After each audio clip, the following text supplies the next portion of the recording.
భిక్షపతి 20 గుంటలు పోతుంది, నలుగురు అన్నదమ్మల 20 గుంటలు పోతుంది, మనిషి 20 గుంటలు పోతుంది, ఏం మిగులుతలేదు. ఇంకేమైనా మిగులుతుందా?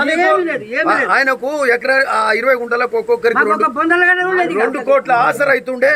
ఈ మహిళది మన ఏం పేరమ్మా కౌన్సిల్ అది ఇప్పుడు 8 ఎకరాల భూమి పోతుంది ఆమెది.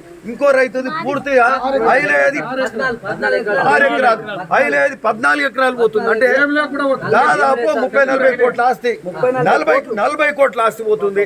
అంటే ఇది ఎంత దారుణము. మీ భూములు కాపాడుకోవడానికి అలైన్మెంట్లు మారుస్తున్నారా? ఏం చేస్తున్నారు?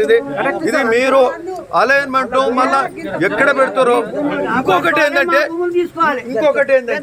ఇంకొకటి ఏంటంటే ఒక్క ఊర్లో ఒక్కసారి తీసుకుంటారు. మీరు టవర్ లైన్కి ఎలక్ట్రిసిటీ టవర్ లైన్ తీసుకుంటారు, కాల్వకు తీసుకున్నారు, బసవపురం కాల్వకు తీసుకున్నారు, నేషనల్ హైవేకి అంతకుముందు ఓసారి పోయింది, మళ్ళీ 4వసారి మళ్ళీ భూములు పోతే ఆ రైతులు ఎట్లుంటారు? వాళ్ళు గుండె పగిలిపోయే పరిస్థితి ఉంది. కాబట్టి ఇది సంబంధిత అధికారులు కానీ, సంబంధిత రాజకీయ నాయకులు కానీ, ప్రజాప్రతినిధులు కానీ, ఎమ్మెల్యే కానీ దీని మీద ఆలోచించి దీని మీద సరి అయిన నిర్ణయం తీసుకోవాలి. మీరు ఏ ఒక్క రైతుకు నష్టం జరగవద్దు.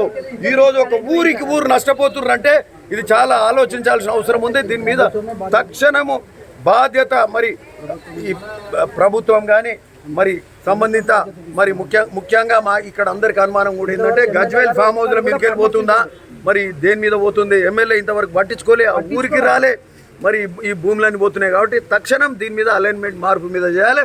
ఇది చేయని పక్షంలో ఈరోజు పోలీస్ స్టేషన్కు ఇంకోటి మంత్రులు వస్తున్నారంటే ఇంత అమానుషంగా మంత్రులు వస్తే ఏంది? మంత్రులు వస్తే పలకరి వద్దా?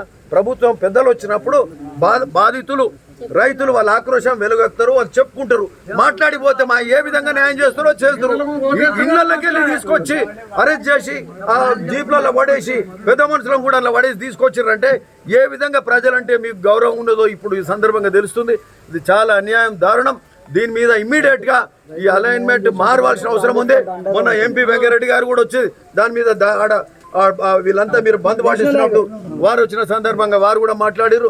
మేమందరం కూడా ఓ సందర్భంగా వచ్చి కూర్చుంటాం. దీని మీద ఈ అలైన్మెంట్ మార్చేదాకా కూడా కాంగ్రెస్ పార్టీ మేము మీ ఎంబడి ఉంటాం. అఖిల పక్షాలను కలుసుకొని మీ